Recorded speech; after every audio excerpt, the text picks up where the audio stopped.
ഞാൻ ആദ്യം കാണുന്ന ദീപൻ ശിവരാമൻ്റെ നാടകം 2008 തോന്നുന്നു. അത് സ്പൈനൽ കോഡ് എന്ന് പറയുന്ന ഒരു നാടകമായിരുന്നു. അപ്പോൾ അതിൻ്റെ ഒരു പ്രത്യേകത, അത് മലയാള നാടകമല്ല, എന്നാൽ അതൊരു പാശ്ചാത്യ നാടകമല്ല, അങ്ങനത്തെ ഒരു രീതിയിലായിരുന്നു അത് ആവിഷ്കരിച്ചിരുന്നത്. അത് ഗബ്രിയേൽ ഗാർസിയ മാർക്വേസിൻ്റെ ഡെത്ത് ഫോർട്ടോൾഡ് എന്ന് പറയുന്ന പ്രസിദ്ധമായ ഒരു ചെറു നോവലിനെ ബേസ് ചെയ്തിട്ട് അഡാപ്റ്റ് ചെയ്തെടുത്ത ഒരു നാടകമായിരുന്നു.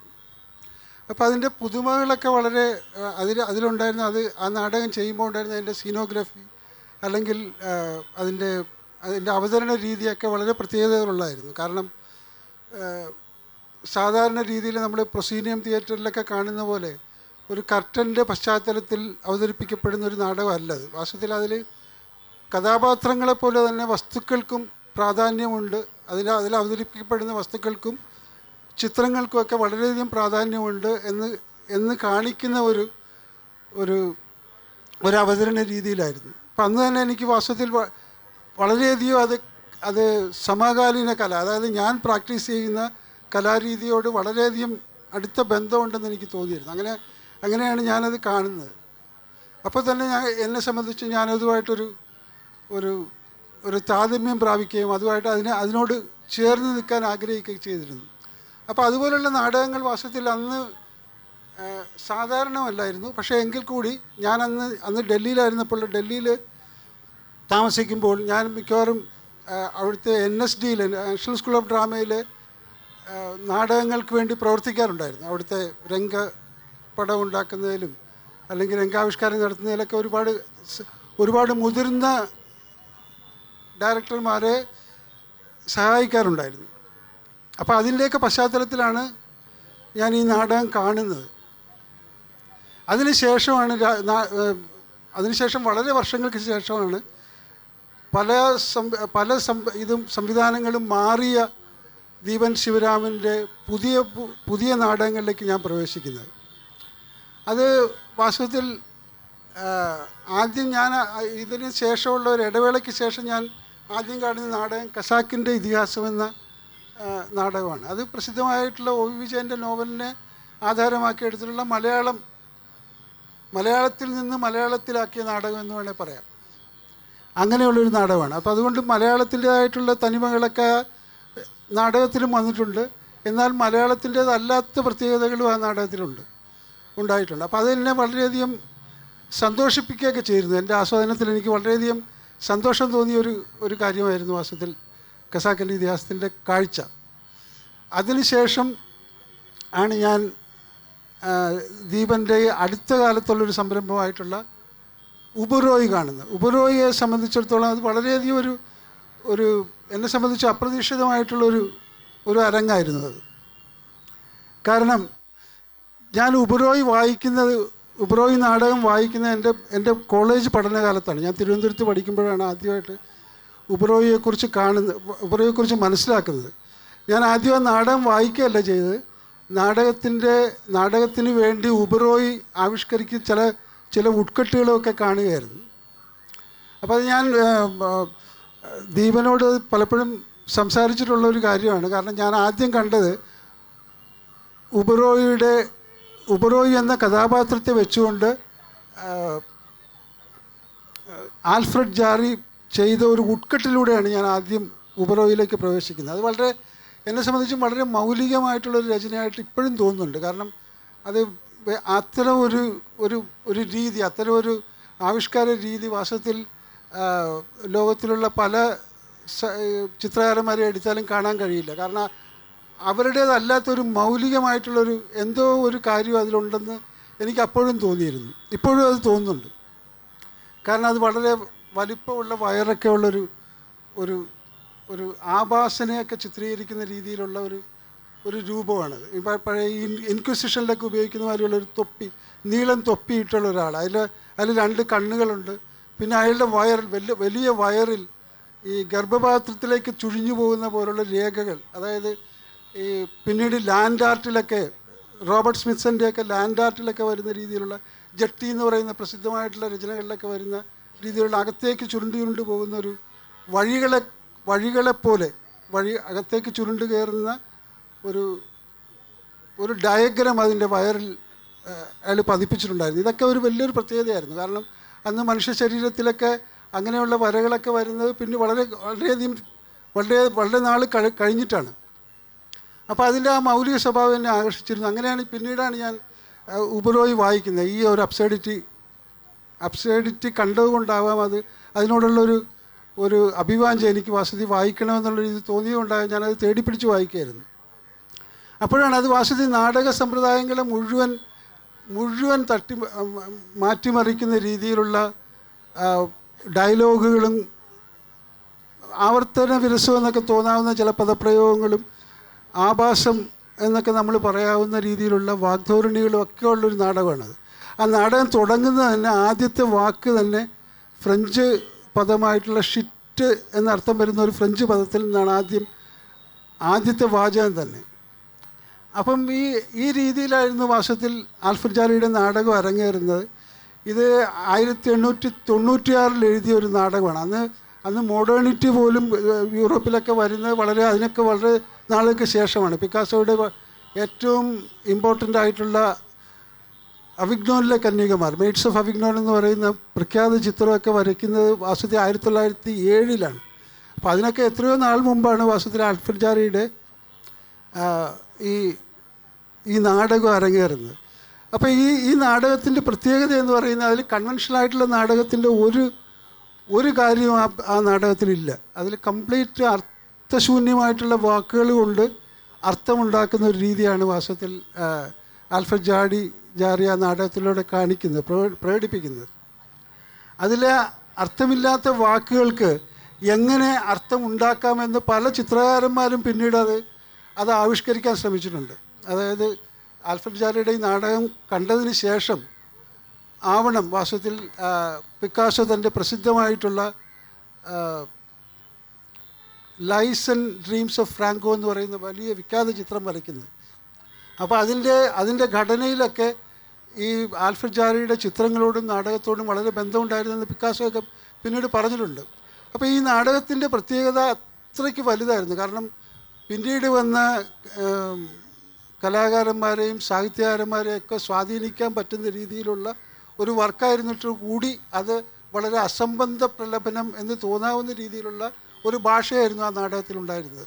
അത് വളരെ വൈരുദ്ധ്യം തോന്നിക്കുന്ന ഒരു പ്രസ്താവനയായിട്ട് തോന്നാം. കാരണം ഒരർത്ഥവുമില്ല ഉണ്ടെന്ന് സാധാരണ നമ്മുടെ ജീവിതത്തിലൊക്കെ ഒരർത്ഥവും ഉണ്ടെന്ന് തോന്നാത്ത രീതിയിലുള്ള ഒരു ഭാഷാപ്രയോഗങ്ങൾ കൊണ്ടൊരു നാടകം ഉണ്ടാക്കുക, അത് പിന്നീട് വന്ന ലിറ്ററേച്ചറിനെയും കലാചരിത്രത്തെയൊക്കെ സ്വാധീനിക്കുക എന്ന് പറയുന്നത് ഒരു വലിയ കാര്യം. അത് ഒരു കോൺട്രഡിക്ഷൻ ഉണ്ടാക്കുന്ന ഒരു പ്രയോഗമായിരിക്കും അത്.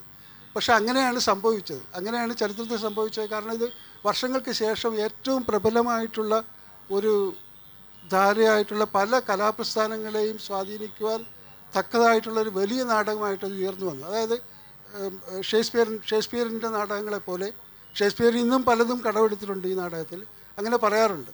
ഷേക്സ്പിയറിൻ്റെ മാക്ബത്തിൽ നിന്നുള്ള പല കാര്യങ്ങളും വാസ്തവത്തിൽ ഇതിൽ അന്തർഘടനയായിട്ട് പ്രവർത്തിക്കുന്നുണ്ട്.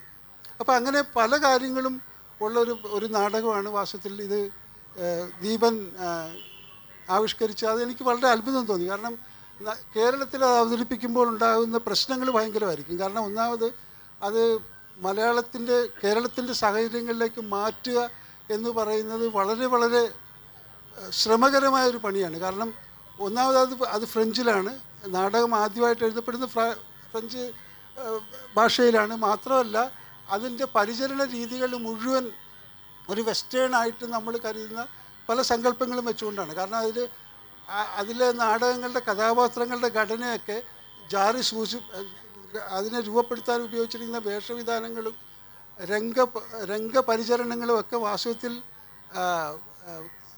ജാരി നിർദ്ദേശിച്ചിരുന്ന തരത്തിലാണെങ്കിൽ അത് പലപ്പോഴും വെസ്റ്റേൺ ആയിട്ടുള്ള ഒരു ഓഡിയൻസിനെ മാത്രമേ അത് അഭിമുഖീകരിക്കുകയുള്ളൂ.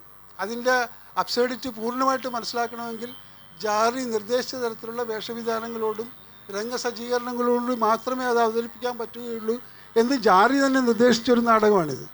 ജാരി തന്നെ ഈ നാടകത്തിലൂടെ അദ്ദേഹത്തിൻ്റെ രീതിയിൽ ആയിരിക്കണം ഇതിൻ്റെ രംഗസംവിധാനങ്ങളെന്നും ഇതിൻ്റെ ചമയങ്ങളെന്നും ഒക്കെ ജാറി നിർദ്ദേശിച്ചിട്ടുണ്ടായിരുന്നു.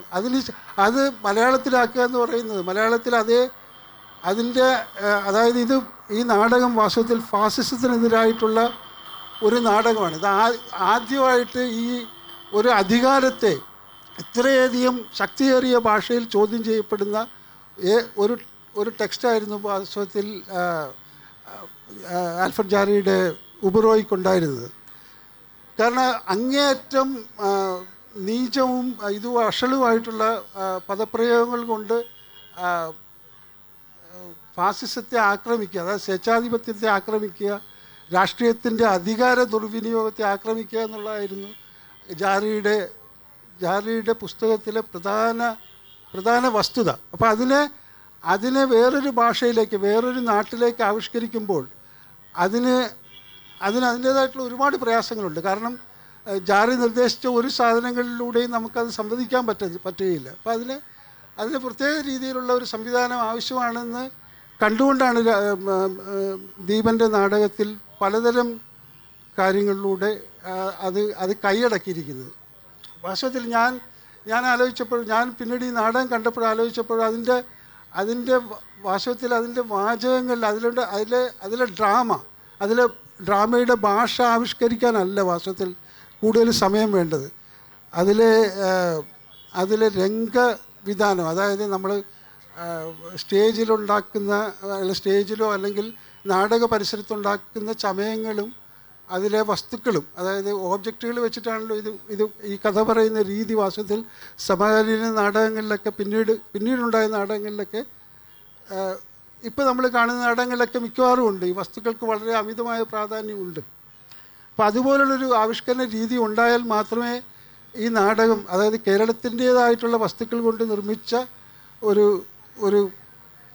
ഇതായാൽ മാത്രമേ നമുക്ക് ഈ നാടകം ഒരു മലയാളിക്ക് കാണാൻ പറ്റുന്നതാവുകയുള്ളൂ എന്നുള്ളൊരു ബോധ്യം എനിക്കുണ്ടായിരുന്നു. അപ്പോൾ ആ രീതിയിലാണ് ഞാനിത് കണ്ടപ്പോൾ എനിക്ക് വളരെ വിസ്മയം തോന്നിയത്. ഇങ്ങനൊരു നാടകം നടക്കാൻ പോകുന്നതെന്ന് അറിഞ്ഞപ്പോൾ എനിക്ക് വളരെ അത്ഭുതം തോന്നി. കാരണം അത് വളരെ പ്രയാസമേറിയ ഒരു കാര്യമാണെന്ന് ഞാൻ നേരത്തെ പറഞ്ഞല്ലോ. അപ്പോൾ ഇതിൽ വാസ്തവത്തിൽ ദീപൻ ഉപയോഗിച്ചിരിക്കുന്ന വാസ്തവത്തിൽ തികച്ചും കേരളീയമായ ഒരു അന്തരീക്ഷത്തിൽ ഈ കഥ നടക്കുന്ന പോലെ കഥയല്ല. ഈ സ്വേച്ഛാധിപത്യത്തിനെതിരായിട്ടുള്ള ഈ വാക്കുകൾ സംഭവിക്കുന്ന ഇടം അയാൾ ഒരുക്കിയിരിക്കുന്ന മുഴുവൻ ഒരു കേരളീയ അന്തരീക്ഷത്തിലേക്കാണ് എന്നുള്ളത് തന്നെ വളരെയധികം സന്തോഷിപ്പിക്കുകയൊക്കെ ചെയ്തിരുന്നു. വാസ്തവത്തിൽ ഇത് ദീപൻ്റെ നാടകത്തിൽ മാത്രമല്ല, ഇത് ചിത്രകലയുടെ കലാചരിത്രത്തിൽ ഇതെങ്ങനെയാണെന്ന് നമുക്ക് കാണുകയാണെങ്കിൽ ഈ ആൽഫ്രഡ് ജാറിക്ക് ശേഷമാണ് വാസ്തവത്തിൽ വലിയ പ്രസ്ഥാനങ്ങൾ, അത് ആൻറ്റി വാർ പ്രസ്ഥാനങ്ങളൊക്കെ ഉണ്ടായി വന്നത് ആൽഫ്രഡ് ജാറിയുടെ നാടകത്തിന് ശേഷമാണ്. അതായത് 1919 വലിയ വാറിനും സ്വേച്ഛാധിപത്യത്തിനുമൊക്കെ എതിരായിട്ടുള്ള വലിയ കലാപ്രസ്ഥാനങ്ങൾ ഉണ്ടായി വരുന്നത് 1919 ശേഷമാണ്. അതായത് ഫസ്റ്റ് വേൾഡ് വാറിൻ്റെ സമയത്താണ് വാസ്തവത്തിൽ ഉണ്ടാകുന്നത്. ഒന്ന് നമ്മളൊക്കെ അറിയാവുന്ന ഡാഡായിസം പോലുള്ള വലിയ പ്രസ്ഥാനങ്ങളുണ്ടായി.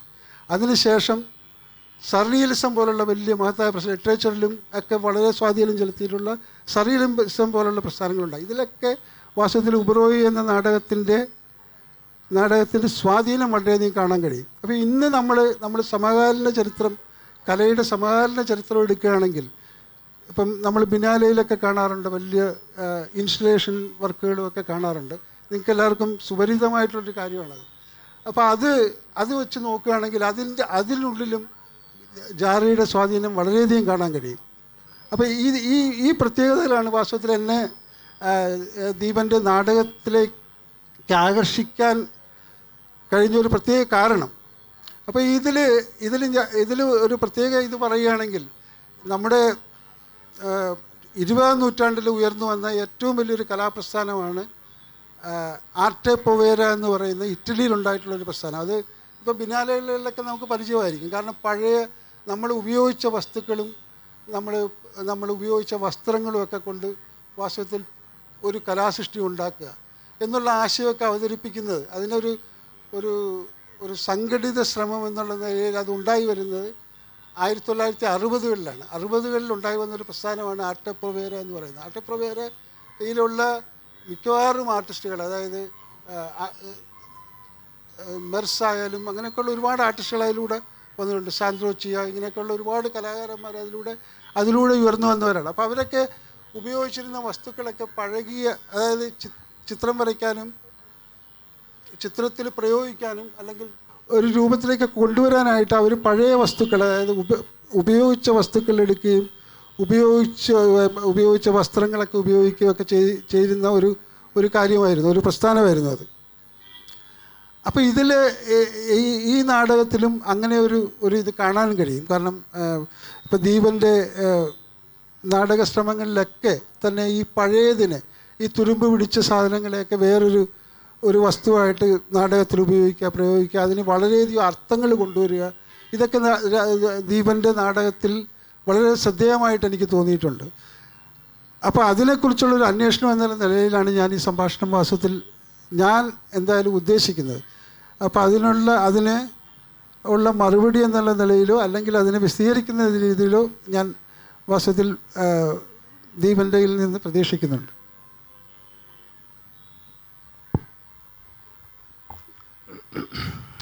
നാടകം ത്തെക്കുറിച്ച് സംസാരിക്കുമ്പോൾ പലപ്പോഴും നാടകത്തിൻ്റെ, പ്രത്യേകിച്ചും കേരളത്തിൻ്റെ ഒരു കോണ്ടെക്സ്റ്റിൽ നമ്മൾ പലപ്പോഴും നാടകത്തെക്കുറിച്ച് സംസാരിക്കുമ്പോൾ നാടകത്തിൻ്റെ ഭാഷ എന്ന് പറഞ്ഞാൽ വാചികവുമായി ബന്ധപ്പെട്ടുള്ളൊരു ഭാഷയെക്കുറിച്ചാണ് പലപ്പോഴും പറയാറുള്ളത്. അതായത് സംഭാഷണം.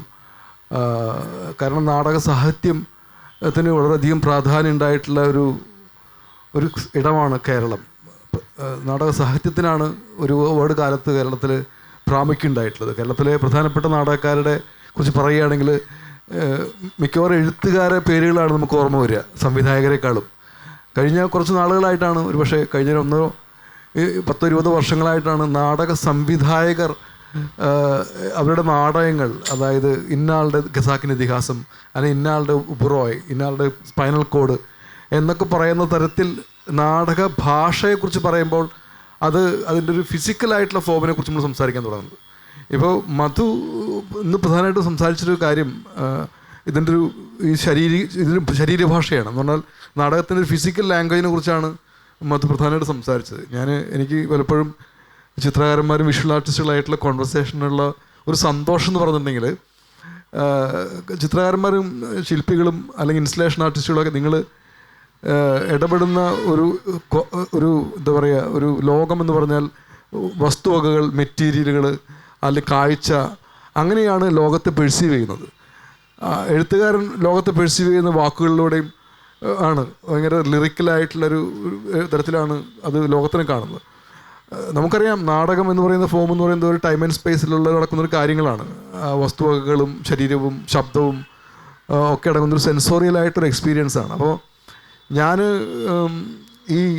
ഇങ്ങനൊരു നാടക ഭാഷ, ഇപ്പോൾ ഉബ്രോയെക്കുറിച്ചാണ് മധു പ്രധാനമായിട്ട് പറഞ്ഞെങ്കിലും ഇതിനകത്ത് ഒരുപാട് നാടകങ്ങളുടെ സ്ലൈഡുകൾ കടന്നു പോകുന്നുണ്ട്. അതിനകത്ത് ഖസാക്കിൻ്റെ ഇതിഹാസമുണ്ട്, ഉബ്രോയ്, പീർക്കിൻ്റെ dark things, nationalism project, cabinet of doctor Caligari, spinal cord, several productions. ഞാൻ ചെയ്തിട്ടുള്ള കഴിഞ്ഞ 10-20 വർഷത്തിനുള്ളിൽ ചെയ്തിട്ടുള്ള ഒരുപാട് പ്രൊഡക്ഷൻസിൻ്റെ ഇമേജുകൾ നിങ്ങൾക്ക് കാണാൻ പറ്റും. അപ്പോൾ അതിനകത്തൊക്കെ കാണുന്ന ഒരു കോമൺ ആയിട്ടുള്ളൊരു കാര്യം എന്ന് വെച്ചിട്ടുണ്ടെങ്കിൽ, ഈ പറയുന്ന ഒരു വലിയൊരു സ്ഥലത്ത് നടക്കുന്ന ഒരു ഈവൻ്റ് പോലെയാണ് നിങ്ങൾക്കത് ഫീൽ ചെയ്യുക. നമ്മൾ സാധാരണ നാടകത്തെക്കുറിച്ച് നമ്മൾ ആലോചിക്കുന്ന സമയത്ത് നമുക്കൊരു സ്റ്റേജ്, അതിന് പിന്നിലൊരു കർട്ടൻ അല്ലെങ്കിൽ കട്ടൗട്ടുകൾ, അതായത് നമുക്കൊരു പേഴ്സ്പെക്റ്റീവ് തരിക, ഒരു കാര്യം ഇവിടെ സംഭവിക്കുന്ന ഒരു പേഴ്സ്പെക്റ്റീവ് തരുന്ന ഒരു ഇല്യൂഷൻ എന്താ പറയുക എന്ന് പറയുന്നൊരു തിയേറ്ററിക്കൽ കൺസെപ്റ്റാണ് നമ്മുടെ നാട്ടിൽ കണ്ടുപരിചിതമായിട്ടൊരു കൺസെപ്റ്റ് എന്ന് പറഞ്ഞാൽ. അപ്പോൾ എഴുതി വയ്ക്കപ്പെട്ടുള്ള നാടകത്തിന് വളരെ ഇല്യൂഷനിസ്റ്റിക് ആയിട്ടുള്ള കാര്യം, ഇവിടെ കൊട്ടാരമുണ്ട്, അല്ലെങ്കിൽ ഇവിടെ പൂന്തോട്ടം, അല്ലെങ്കിൽ ഇവരുടെ ഇത് ലിവിങ് റൂം, അടുക്കള എന്നൊക്കെ പറയുന്ന ചില സൂചനകൾ തന്നുകൊണ്ട് അതിന് മുമ്പിൽ നിന്നുകൊണ്ട് ഈ പറയുന്ന കഥാപാത്രങ്ങൾ പരസ്പരം ഡയലോഗ് പറയുന്ന ഒരു രീതിയാണ് പൊതുവെ നമുക്ക് പരിചിതമായിട്ടൊരു നാടക രീതി.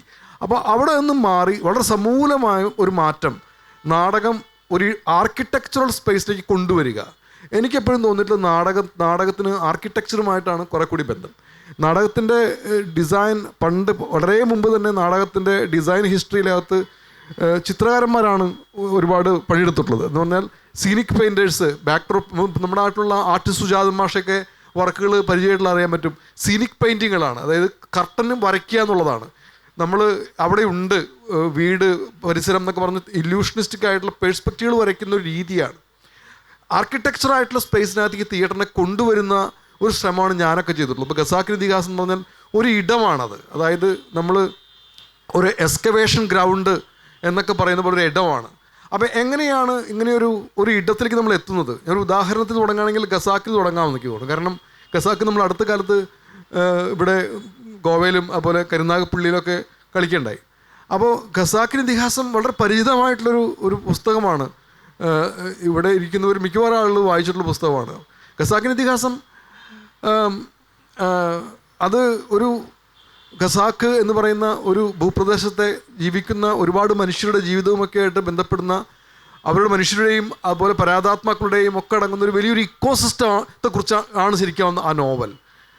അത് 1-2 പേരുടെ കഥയല്ല, അത് ഒരുപാട് മനുഷ്യരുടെ ജീവിതവും അവിടുത്തെ പ്രകൃതിയും പരാതാത്മാക്കളൊക്കെ ഇടചേർന്ന് കിടക്കുന്ന ഒരു സങ്കീർണമായ ഒരു പരിസ്ഥിതിയാണ്. തസ്രാക്കിൽ ഞാൻ യാത്ര പോവുകയുണ്ടായി. തസ്രാക്കിൽ ഞാൻ ഇത് നാടകത്തിൻ്റെ ഭാഗമായിട്ട് ഈ നാടകത്തിൽ അഭിനയിച്ചിട്ടുള്ള എല്ലാവരെയും ചേർന്നൊരു നാടകത്തിൽ യാത്ര പോയ സമയത്ത് ഞങ്ങൾ അങ്ങോട്ട് ചെന്നപ്പോൾ, നിങ്ങൾ പലരും പോയിട്ടുണ്ടാവും ഈ പറയുന്ന തസ്രാക്ക്, പാലക്കാട് തസ്രാക്കിൽ ചെന്ന സമയത്ത് എനിക്ക് തോന്നിയത് അവിടുത്തെ മനുഷ്യർ ഈ ഖസാക്കിന് ഇതിഹാസം എന്ന് പറയുന്ന നോവലിൻ്റെ ഒരു ഓർമ്മയിലാണ് അവർ ജീവിക്കുന്നത്. അപ്പം നമ്മളവിടെ നടന്നു പോകുമ്പോൾ അവിടെ സർബത്ത് വിൽക്കുന്ന ഒരു ആളുണ്ടാവും. അയാൾ പറയും, ഞാൻ മൊല്ലാക്കയുടെ മരുമകൻ്റെ മകളുടെ മക്കളുടെ മകനാണ് എന്ന് പറയും. അല്ലെങ്കിൽ ഞാൻ മൈമുനയുടെ ചെറുമകനാണ്, എൻ്റെ കൂടെ വന്നാൽ ഞാൻ മൈമുന താമസിക്കുന്ന വീട് കാണിച്ചു തരാം, വീടൊക്കെ പൊളിച്ചു പോയി. ഇങ്ങനെ പറഞ്ഞ് ഒരുപാട് കഥകളുള്ള ഒരുപാട് ആളെ കാണാൻ പറ്റും. ഒരാളെ പോലും നമുക്ക് കാണാതിരിക്കാൻ പറ്റില്ല. ഏതെങ്കിലും ഒരു കഥാപാത്രത്തിന് ബന്ധമില്ലാത്ത ആളെ കണ്ടുമുട്ടാൻ പാടാണ്. അപ്പോൾ ഇത് ഈ മരിച്ചു പോയിട്ടുള്ള ആളുകളാണ് ഇവരൊക്കെ. ഖസാക്ക് എന്ന് പറഞ്ഞാൽ അത് 10-60കളിലും ഒക്കെ എഴുതിയിട്ടുള്ള കൃതി. വിജയൻ മരിച്ചുപോയി, അതിനുണ്ടായിട്ടുള്ള അവിടെ ജീവിച്ചിരുന്ന മനുഷ്യരെക്കുറിച്ചാണെങ്കിൽ പോലും അവരെല്ലാം മരിച്ചു മണ്ണടിച്ച് പോയിട്ടുണ്ടായിരിക്കും. അപ്പോൾ ഈ മെമ്മറികൾ പക്ഷേ മരിക്കുന്നില്ല, അതിങ്ങനെ തികട്ടി വരികയാണ്. അപ്പോൾ നമ്മളവിടെ ചെല്ലുമ്പോൾ അവിടെ ഈ ഞാറ്റുപുരയുണ്ട്, അവിടെയുള്ള അറബിക്കുളമുണ്ട്, അവിടെ ഖബറിടമുണ്ട്, അവിടെ ഈ പനമരങ്ങളും അതിന് കുറ്റികളുണ്ട്. ഈ പനമരം കുറ്റികളൊക്കെ ഉള്ളൂ, പനമരമൊക്കെ മുറിച്ചു പോയി. ഇവിടെ തെങ്ങുകളാണ് മിക്കവാറും അവിടെ ഉള്ളത്. അപ്പോൾ അതൊക്കെ നമ്മൾ ഈ പറയുന്ന റെമിനിസൻസ് ആണ്. എന്ന് പറഞ്ഞൊരു എന്താ പറയുക, നമുക്ക് എക്സ്കവേറ്റ് ചെയ്യണം, ഇത് കണ്ടെടുക്കണമെങ്കിൽ കുഴിച്ചെടുക്കണം. അപ്പോൾ അങ്ങനെയാണ് ഈ കുഴിച്ചെടുക്കുന്നൊരു ഇടം എന്ന് പറയുന്നൊരു എന്താ പറയുക, കുറച്ചും കൂടി ഒരു ഫിലോസഫിക്കലായിട്ടുള്ള പ്രൊപ്പോസിഷൻ ആക്കി ഖസാക്കിന്. അത് മണ്ണടിഞ്ഞ് പോയിട്ടുള്ള ഒരു എന്താ പറയുക, ഒരു സ്റ്റോറീസ് ഓഫ് ബൈഗോൺ ഡേയ്സ്, അതിന് നമ്മൾ കുഴിച്ചെടുക്കുന്നത് പോലെയാണ്. അങ്ങനെയാണ് അവിടെ സമോവറും ഈ പറയുന്ന മാധവൻ നായരുടെ തയ്യൽക്കടയുടെ മെഷീനുമെല്ലാം കുഴിച്ചെടുത്തിരിക്കുകയാണ്. അതുപോലെ വലിയ കുഴികളിലേക്കാണ് ആളുകൾ ഇറങ്ങിപ്പോകുന്നത്. രമിക്കാനായിട്ട് ഒരു കേശിയുടെ കൂടെ ഇറങ്ങിപ്പോകുന്നൊരു കുഴിയിലേക്കാണ് അയാൾ ഇറങ്ങിപ്പോകുന്നത്. അതുപോലെ പല ആളുകളും കുഴിച്ചു മൂടുകയും തോണ്ടിയെടുക്കുകയും ചെയ്യുന്നുണ്ട് അതിനടുത്ത്. അപ്പോൾ ഇതൊരു വലിയൊരു കബറിടമാണ് ഈ ഖസാക്കിൻ്റെ ഇടം, ഒരു കബറിടമാണ്. അവിടെ എക്സ്കവേറ്റ് ചെയ്തെടുക്കുകയാണ് നമ്മളെ മൊത്തം കഥാപാത്രങ്ങളെയും വസ്തുവകകളെയും ആളുകളുടെ ജീവിതത്തെയും എന്ന് പറയുന്ന ഒരു ചിന്തയിലാണ് അങ്ങനെ ഒരു ഇടം രൂപപ്പെട്ടു വന്നിട്ടുണ്ടായിരുന്നത്. ആക്ച്വലി അത് ഇപ്പോൾ ഈ ഹുവാൻ റൂൾഫോയുടെ പെഡ്രാപുരാമോ എന്നൊക്കെ പറയുന്ന ഒരു ലാറ്റിൻ നോവലൊക്കെ ഉണ്ട്. അതിനകത്ത് ഒക്കെ മരിച്ചുപോയിട്ടുള്ള മനുഷ്യരെ കുറിച്ചാണ് പറയുന്നത്. എല്ലാവരും കബറിടങ്ങളിൽ നിന്നാണ് സംസാരിക്കുന്നത്. അപ്പോൾ ഇത് ഞാനൊരു ഉദാഹരണം പറഞ്ഞതാണ്. ഇതേപോലെ തന്നെയാണ് ഉബ്രോയി എന്നുള്ള നാടകത്തിൻ്റെയും ഒരു ഇടം. അത് ഒരു പരേഡ് ഗ്രൗണ്ടാണ്. എന്ന് പറഞ്ഞാൽ നമ്മൾ ഒരു പൊളിറ്റിക്കൽ പരേഡാണ്. It's a parade of a political farce of a fascist regime. ഒരു ഫാസിസ്റ്റ് റെജിമിൻ്റെ വളരെ ക്രൂഡായിട്ടുള്ള അഗ്രസീവായിട്ടുള്ള ഒരു പരേഡ് വിറ്റ്നസ് ചെയ്യാൻ വിധിക്കപ്പെട്ടിട്ടുള്ള ആളുകൾ രണ്ടിടത്തിരുന്നു കൊണ്ട് we are witnessing the parade. അപ്പം നമുക്ക് there is no role, we cannot do anything എന്ന് പറയുന്ന ഒരു പരേഡ് ആണ്. അങ്ങനത്തെ ഒരു പരേഡ് ആണ്. അതേ സമയത്ത് സർക്കസുമാണ് ആ പരേഡ്. അങ്ങനെയാണ് അതിൻ്റെ ഒരു സ്പേസ് രൂപപ്പെടുന്നത്. ഞാൻ പറയുന്നത് ഒരു ആർക്കിടെക്ചറൽ ആയിട്ടുള്ളൊരു ഒരു കൺസെപ്റ്റിനെ കുറിച്ചാണ്. ഇത് നമ്മൾ 3 ഡയമെൻഷണൽ ആയിട്ടുള്ള ഒരു പെയിൻറ്റഡ് ആയിട്ടുള്ള ബാക്ക് ഡ്രോപ്പിന് മുമ്പിൽ നിന്ന് കഥാപാത്രങ്ങൾ വന്ന് കുപ്പുവച്ചനും നൈസാമലിയും രവിയും ഒന്നും സംസാരിക്കുന്നതല്ല. മറിച്ച് ആ പറയുന്ന എക്സ്കവേഷൻ ഗ്രൗണ്ടിൽ ആ മണ്ണിൽ കിടന്ന് അതിൽ നിന്ന് എഴുന്നേറ്റ് വന്ന് അതിലേക്ക് ഇറങ്ങിപ്പോകുന്ന ഒരു 3 ഡയമെൻഷണൽ ആയിട്ടുള്ള ഒരു ഫിസിക്കൽ സ്പേസിലാണ് ഇത് വർക്ക് ചെയ്യുന്നത്. അപ്പോൾ അവിടുത്തെ മെറ്റീരിയൽ ആക്ച്വൽ മെറ്റീരിയലാണ്. മണ്ണ് അല്ലെങ്കിൽ ചെളി അല്ലെങ്കിൽ അവിടെയുള്ള വെള്ളം, വെടിമരുന്ന്, ഉബ്രോയ്ക്കകത്ത് ഉപയോഗിക്കുന്ന ഒരുപാട് വസ്തുക്കൾക്കെല്ലാം റിയൽ മെറ്റൽ, റിയൽ ആയിട്ടുള്ള ഇരുമ്പ് അല്ലെങ്കിൽ തടി അല്ലെങ്കിൽ കോൺക്രീറ്റ് അല്ലെങ്കിൽ ഇഷ്ടിക എന്നൊക്കെ പറയുന്ന ഒരുപാട് വസ്തുവകൾ ഉപയോഗിക്കുന്നുണ്ട്. ഞാൻ മധു പറഞ്ഞിട്ടുള്ള ഈ ആർട്ട് ഓഫ് പവേരയുടെ ഒരു കൺസെപ്റ്റിലേക്ക് ഞാൻ വരാം. ഉദാഹരണത്തിന് ഖസാക്കിനകത്ത് ഉപയോഗിക്കുന്ന ഒരുപാട് വസ്തുവകകൾ വീട്ടിൽ നിന്ന് കണ്ടെടുത്തുള്ള സാധാരണ വസ്തുക്കളാണ്. അപ്പോൾ ഈ നാടകം ഉണ്ടാക്കിയ സമയത്ത് അതിനകത്ത് ഒരുപാട് വസ്തുവകകളുണ്ട്. അപ്പോൾ പല ആളുകളും ചോദിച്ചിട്ട് എങ്ങനെയാണ് ഇത്രയധികം വസ്തുവകകൾ ഉണ്ടായത്? അത് ശരിക്കും തൃക്കരിപ്പൂർ എന്നുള്ള നാട്ടിൽ ഈ നാടകം ചെയ്ത സമയത്ത് ഒരുപാട് നാടക പ്രവർത്തനം ഉണ്ടായിട്ടുണ്ട്. അപ്പോൾ ഒരാളുടെ അടുത്ത് നിന്ന് ഒരു കലം കൊണ്ടുവരാൻ പറഞ്ഞാൽ അയാൾ ഏതോ വീട്ടിൽ പൊളിഞ്ഞു പോയിട്ടുള്ള കലം അയാൾ കൊണ്ടുവരാൻ പറ്റും. അങ്ങനെ കൊണ്ടുവന്നൊരു അലുമിനിയ കലം അല്ലെങ്കിൽ ഒരു കിണ്ടി അല്ലെങ്കിൽ അവർ ഉഴാൻ ഉപയോഗിച്ചിരുന്ന ഒരു ഉപകരണം അല്ലെങ്കിൽ പൊളിഞ്ഞു പോയിട്ടുള്ളൊരു ചെത്തുകൂട്, ഇങ്ങനെ അവിടെ നാട്ടിലുള്ള പഴകി ദ്രവിച്ചു പോയിട്ടുള്ള പല ഒരുപാട് സാധന സാമഗ്രികൾ കളക്ട് ചെയ്തിട്ടാണ് ഈ നാടകം മേക്ക് ചെയ്യുന്നത്. അപ്പോൾ ഇത് ശരിക്കും ഒരു കലയ്ക്കകത്തുള്ള ഇത് കലയ്ക്കകത്ത് ഇപ്പോൾ നമ്മൾ ഈ ജാരിയുടെ ഉബ്രോയുടെ ഹിസ്റ്ററിനെ കുറിച്ച് മധു പറയുണ്ടായി. അതായത് എങ്ങനെയാണ് ഹിസ്റ്റോറിക്കൽ അവൻഗാർഡിന് ഭയങ്കരമായിട്ടുള്ളൊരു കാരണമായി തീരുന്നത് എന്ന് പറയുന്നത്. അപ്പോൾ ഈ വസ്തുവകകൾ, അതായത് മരിച്ചു പോയിട്ടുള്ള വസ്തുവകകളാണ്. അതായത് നമ്മളിപ്പോൾ ചെരുപ്പ് ഉപയോഗിക്കുന്ന ചെരുപ്പ്, നമ്മൾ ചെരുപ്പ് വാങ്ങുന്ന ചെരുപ്പ് നമ്മൾ നന്നായി സൂക്ഷിച്ച് ഉപയോഗിക്കുന്ന ഒരു നല്ല കാലമുണ്ട് ചെരുപ്പിന്. ഒരു മൊബൈൽ ഫോണിനൊരു നല്ല കാലമുണ്ട്, ഒരു പുതിയ ഷർട്ടിനൊരു നല്ല കാലമുണ്ട്, നമ്മൾ വിവാഹത്തിന് ഉപയോഗിക്കുന്ന ഒരു നല്ല കാലം, അല്ലെങ്കിൽ ഒരു പിറന്നാളിൽ ഉപയോഗിക്കുന്ന നല്ല കാലം. പിന്നെ ആ ഷർട്ട് പഴകി ദ്രവിച്ച് ആർക്കും വേണ്ടാതെ ഏതോ ഷെൽഫിൻ്റെ മൂലയിൽ ചുരുങ്ങിക്കൂടിയിരിക്കും. അപ്പോൾ ഈ ഷർട്ട് അസൂയാലുവായിട്ട് മറ്റു ഷർട്ടുകൾ നോക്കേണ്ടി വരും. അല്ലെങ്കിൽ ചെരുപ്പ് ഏതെങ്കിലും റോഡ് സൈഡിൽ കെടുക്കും. ഈ പറയുന്ന കുട്ടിക്ക് വാങ്ങിക്കൊടുത്തിട്ടുള്ള ഒരു കളിപ്പാട്ടം, അവനത് എവിടെയോ പഴകി ദ്രവിച്ച് അതിന് കണ്ണൊക്കെ പോയി ആ ഒരു പാവയെ അവിടെ ദ്രവിച്ച് കിടക്കും. ബട്ട് ഈ വസ്തുവകകളെ തിരിച്ചു കൊണ്ടുവന്ന് അതിനൊരു കലാരൂപമായിട്ട് ആ സ്പേസിലേക്ക് വരുന്നതോടുകൂടി അതിനൊരു പുനർജീവനം കൊടുക്കുകയും. പക്ഷേ ഈ വസ്തു എന്ന് പറയുന്നത് ഒരിക്കലും ഡെഡ് ഒബ്ജക്റ്റ് അല്ല. കാരണം നമ്മുടെ ജീവിതത്തിലുള്ള ഓരോ വസ്തുക്കളും ഓരോ കാലത്ത് നമ്മുടെ മനുഷ്യൻ്റെ ജീവിതവുമായി ബന്ധപ്പെട്ടുള്ളതാണ് വസ്തുക്കൾ നിലനിൽക്കുന്നത്. ഈ ലോകം എന്ന് പറയുന്നത് മനുഷ്യനും വസ്തുക്കളും പ്രകൃതിയുമൊക്കെ ആയിട്ടുള്ള ഒരു കോൺവെർസേഷനാണ് ഈ ലോകം മുഴുവൻ ആ തരത്തിൽ നോക്കുന്ന സമയത്ത്. അപ്പം ഞാൻ എൻ്റെ നാടകത്തിനകത്ത് ഉപയോഗിക്കുന്ന ഈ വസ്തുക്കൾക്ക് അങ്ങനെ ഒരു ലൈഫുണ്ട്. അപ്പോൾ ഇതിന് ബയോ ഒബ്ജക്റ്റ് എന്നാണ് പറയുക ഈ വസ്തുക്കൾ. അതായത് മരിച്ചു പോകുന്ന ഒബ്ജക്റ്റുകളല്ല, ആ ഒബ്ജക്റ്റ് തിരിച്ചു. കാരണം ഒബ്ജക്റ്റിൽ നിൽക്കുന്നത് ഒരു മെമ്മറിക്കകത്താണ്. അപ്പം നമ്മുടെയൊക്കെ ജീവിതത്തിൽ തന്നെ നമ്മൾ ഒരു ആളുടെ വ്യക്തി എന്ന് പറഞ്ഞാൽ ഒരു വ്യക്തിയായിരിക്കുന്നത് അദ്ദേഹത്തിൻ്റെ ഹിസ്റ്ററി കൊണ്ടാണ്. അതായത് പേഴ്സണൽ മെമ്മറികളാണ്. ഒരു പേഴ്സണൽ മെമ്മറികൾ നമ്മൾ ഇറേസ് ചെയ്ത് പോവുകയാണെങ്കിൽ ദീപൻ ശിവരാമനെ പോലെ ഇരിക്കുന്ന ഒരാളെ ആവുള്ളൂ. ഞാൻ എൻ്റെ പേഴ്സണൽ മെമ്മറികളും ഒക്കെ മറഞ്ഞു പോകുന്നൊരവസ്ഥ ഉണ്ടാവുകയാണെങ്കിൽ ഇറ്റ്സ് നോട്ട് ജസ്റ്റ് മീ. കാരണം അപ്പം ഞാനാവുന്നത് എൻ്റെ ഒരുപാട് കാലത്തെ ചരിത്രവും അനുഭവങ്ങളും ഒക്കെ അടങ്ങുന്ന ആ ആളാണ് ഈ ഞാൻ എന്ന് പറയുന്നത്. ഇതേപോലെ തന്നെ ഒരു വസ്തുവും ഞാൻ പറയുന്നത്. അങ്ങനെയാണ് ഈ വസ്തുവിനെ തിരിച്ചെടുത്ത് നമ്മൾ ഇതിനകത്ത് പ്ലേസ് ചെയ്യുന്നത്. അപ്പോൾ സംഭവിച്ചത് ഖസാക്കിൻ്റെ ഇതിഹാസത്തിൽ ആ നാടകത്തിനകത്ത് ഉപയോഗിക്കുന്ന ഒരു വസ്തു അതിനകത്ത് അഭിനയിക്കുന്ന ആൾ കൊണ്ടുവന്ന വസ്തുവാണ്. അത് അയാളുടെ ജീവിതവുമായിട്ട് ബന്ധമുള്ള വസ്തുവാണ്. അതുകൊണ്ട് അവർക്ക് അത് സൂക്ഷിക്കവർ, അത് കളയില്ല. അത് പെട്ടിക്കകത്ത് കൃത്യമായി സൂക്ഷിക്കുകയും കൊണ്ടുപോവുകയും ചെയ്യും. അങ്ങനെ വളരെയധികം ഒരു ആത്മബന്ധം ഈ നാടകത്തിനോട് അവർക്ക് ഉണ്ടാകും. കാരണം ഇത് ആരും ഉണ്ടാക്കി കൊടുത്ത വസ്തുവല്ല, അവർ തന്നെ കണ്ടെടുത്ത, അവർ തന്നെ ഉണ്ടാക്കി കൊണ്ടുവന്ന, അവർ തന്നെ സൂക്ഷിച്ചിരുന്ന വസ്തുക്കളും സംവിധാനങ്ങളും ഒക്കെയാണ് അവരത് ഉപയോഗിക്കുന്നത്. ഈ ഒരു ഓണർഷിപ്പ് കലയ്ക്കകത്ത് വളരെ പ്രധാനമായിട്ട് എനിക്ക് തോന്നിയിട്ടുണ്ട്. ഞാൻ മധുവിൻ്റെ അടുത്തേക്ക് വരികയാണെങ്കിൽ മധുവിൻ്റെ വർക്കുകളിൽ എനിക്ക് പലപ്പോഴും തോന്നിയിട്ടുള്ള കാര്യം എന്നുണ്ടെങ്കിൽ ഈ നിങ്ങളുടെ ഇതിനകത്തും വളരെയധികം ഈ ഒരു ഹിസ്റ്റോറിക്കൽ അവൻഗാർഡിൻ്റെ റെഫറൻസ് പലപ്പോഴും തോന്നിയിട്ടുണ്ട്. ഇപ്പോൾ ജാരിയെക്കുറിച്ച് പറഞ്ഞ പോലെ തന്നെ നിങ്ങളുടെ വർക്കിനകത്ത് ഉപയോഗിക്കുന്ന ഇമേജിനകത്തുള്ള വളരെ സറിയലായിട്ടുള്ള ഒരു കോമ്പിനേഷനുണ്ട്. അതായത് ഉദാഹരണത്തിന് നിങ്ങൾ ചെയ്തിട്ടുള്ള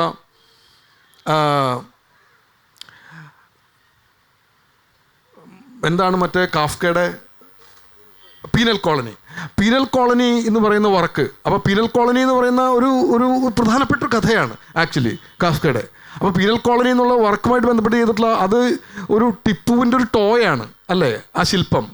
അപ്പോൾ അതൊരു ഒബ്ജക്റ്റ് എന്ന് പറഞ്ഞാൽ അത് ഒരു ഹിസ്റ്റോറിക്കൽ ഒബ്ജക്റ്റാണ് ആ തരത്തിൽ. അതിന് ബ്രിട്ടീഷ് മ്യൂസിയത്തിലെ ഹിസ്റ്റോറിക്കൽ ഒബ്ജക്റ്റാണത്. അപ്പോൾ അത് സംഗീതമൊക്കെ ഉണ്ടാകുന്ന ഒരു ഹിസ്റ്റോറിക്കൽ ഒബ്ജക്റ്റാണത്. എങ്ങനെയാണ് അങ്ങനെ ഒരു ഒബ്ജക്റ്റിനെ, ഞാൻ പറഞ്ഞത് നമ്മൾ പലപ്പോഴും കണ്ടംപററി ആർട്ട് നമ്മൾ ചെയ്യണ സമയത്ത് നമ്മളിപ്പോൾ വസ്തുവകളെക്കുറിച്ചും അതുപോലെ തന്നെ ജീവിതത്തെക്കുറിച്ചും എങ്ങനെയാണ് നമ്മളതിലേക്ക് സമകാലീന കാലത്തേക്ക് നമ്മളത് കൊണ്ടുവരുമെന്ന് പറഞ്ഞു. അതേപോലെ തന്നെ ചരിത്രത്തെ നമ്മൾ കൊണ്ടുവരുന്നുണ്ട്. ചരിത്രത്തെ നമ്മൾ അതിനകത്ത് നമ്മൾ കോട്ട് ചെയ്യുന്നുണ്ട് അല്ലേ. ഇങ്ങനത്തെ ഒരു ചരിത്രത്തിൻ്റെ ഒരു കോട്ടാണ് എനിക്ക് ആ പീനൽ കോളനി എന്നുള്ള വർക്ക് തോന്നിയിട്ടുള്ളത്. അത് 2 ഹിസ്റ്റോറിക്കൽ പോയിന്റ് ഉണ്ട്. ഒന്ന് കാഫ്കയുടെ ഹിസ്റ്ററി ഉണ്ട്. പീനൽ കോളനി എന്ന് പറയുന്നത് ഈ നമ്മളിപ്പോൾ പറയുന്ന ഒരു പ്രധാനപ്പെട്ട ഒരു വർക്കാണ്. കാരണം അതൊരു പീനൽ കോളനി എന്ന് പറയുന്നത് നിങ്ങൾക്ക് ചില അറിയുന്നവർക്കുണ്ടാവും. അതായത് ഒരു വലിയ മനുഷ്യനെ ടോർച്ചർ ചെയ്യാൻ വേണ്ടിയിട്ട് ഒരു ഫാസിസ്റ്റ് സിസ്റ്റത്തിനകത്ത് എങ്ങനെ ഒരു കുറ്റവാളിയെ ടോർച്ചർ ചെയ്ത് കൊല ചെയ്യാം ആണ് എക്സ്പെരിമെൻ്റ് ചെയ്തിട്ടുള്ളൊരു എക്സ്പെരിമെൻ്റൽ മെഷീനാണ് പീനൽ കോളനിയിൽ നിൽക്കുന്നത്. ആ ഒരു ഒബ്ജക്റ്റാണ് ആക്ച്വലി മധു അല്ലേ ഒരു കാരണമായി കണ്ടുകൊണ്ട് ഈ പറയുന്ന ഈ ടിപ്പുവിൻ്റെ ഈ ടോയ് ഉണ്ടാക്കിയിട്ടുള്ളത്. ഐ തിങ്ക് നിങ്ങൾ വെനീസ് ബിനൽ ഷോ ചെയ്തിട്ട് വർക്കാണെന്ന് തോന്നുന്നില്ലേ. എങ്ങനെയാണ് ഈ ചരിത്രം, അതുപോലെ നിങ്ങൾ ഒരുപാട് ആ സിനിമയായി ബന്ധപ്പെട്ട് ഒരുപാട് പെയിൻറ്റിങ്ങുകളിനകത്ത് ഈ ഹിസ്റ്ററിയുടെ ഒരുപാട് റെഫറൻസ് ഉണ്ട്. രാജരവിവർമ്മയുടെ ചിത്രങ്ങൾ കാണാൻ പറ്റും ഇതിന് അകത്ത്. അപ്പോൾ നിങ്ങൾ ഹിസ്റ്ററീനെ നിങ്ങൾ കോട്ട് ചെയ്യുന്നുണ്ട്, റെഫറൻസ് പോയിന്റ് ഇട്ട് വയ്ക്കുന്നുണ്ട്, ഫുട് നോട്ട് പോലെയാണത്. അത് വളരെ ഇൻട്രസ്റ്റിംഗ് ആണ്. ഞാനതിനെക്കുറിച്ച് പറയാം മധു പറഞ്ഞ ശേഷം. കാരണം ഉബ്രോയ്ക്ക് അത് ഒരുപാട് ഫുട് നോട്ടുകളുണ്ട്. ഇത് ഈ പീനൽ കോളനി എന്ന് പറയുന്ന കഥ നിങ്ങൾ പലരും വായിച്ചിട്ടുണ്ടാകും. കാരണം കാഫ്കയുടെ തന്നെ ഏറ്റവും പ്രസിദ്ധമായിട്ടുള്ള കഥകളിലൊന്നാണത്. അപ്പോൾ അതിൽ ഈ ദീപം പറഞ്ഞ പോലെ അതിലൊരു മെഷീനാണത്. അത് ടോർച്ചർ മെഷീനാണ്. അപ്പം ആളുകൾ അതിലിട്ട് കുറേ നേരം ടോർച്ചർ ചെയ്തിട്ട്, അതായത് ഒരു വിനോദം പോലെ കുറേ നേരം ടോർച്ചർ ചെയ്തിട്ട് അയാളെ കൊല്ലുക, അങ്ങനെയുള്ളൊരിതാണ്, അങ്ങനെയുള്ളൊരു മെഷീനാണ്.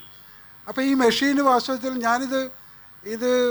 ഇത് വർക്ക് ചെയ്തുകൊണ്ടിരുന്നപ്പോൾ ആയിരുന്നു വാസ്തവത്തിൽ ഞാൻ പല കാര്യങ്ങളിലേക്കും പോയത്. കാരണം നമ്മുടെ നാട്ടിൽ സ്വാതന്ത്ര്യ സമരത്തിൻ്റെയൊക്കെ കാലത്ത് വലിയൊരു സംഭവം നടന്നിട്ടുണ്ട്. 1920 നടന്നതാണ്. അത് മാപ്പിള ലഹളയുമായിട്ട് ബന്ധപ്പെട്ടിട്ടുള്ള ഒരു കാര്യമുണ്ട്. അതിൽ നിന്നുള്ള ഒരു വലിയൊരു സാധനം അതിൽ റെഫർ ചെയ്യപ്പെടുന്നുണ്ട് ഈ വർക്കിൽ. അത് മാപ്പിള ലഹളയുടെ കാലത്ത് 100 പേരെ കൊണ്ടുപോയി. നിങ്ങൾക്ക് എല്ലാവർക്കും അറിയാം വാഗൻ ട്രാജഡി എന്ന് പൊതുവെ പറയപ്പെടുന്നത്. മലയാള സിനിമകളിലൊക്കെ വന്നിട്ടുണ്ട്. ഇത് 1920 എന്ന് പറഞ്ഞിട്ട് മമ്മൂട്ടി അഭിനയിച്ചൊരു സിനിമയിൽ ഇത് പ്രധാനപ്പെട്ട ഒരു കാര്യമായിട്ട് വരുന്നുണ്ട്. അപ്പോൾ ഇതിൽ എങ്ങനെയാണെന്ന് വെച്ച് കഴിഞ്ഞാൽ അതിലൊരു വലിയൊരു വാഗനാണ്. ആ വാഗൻ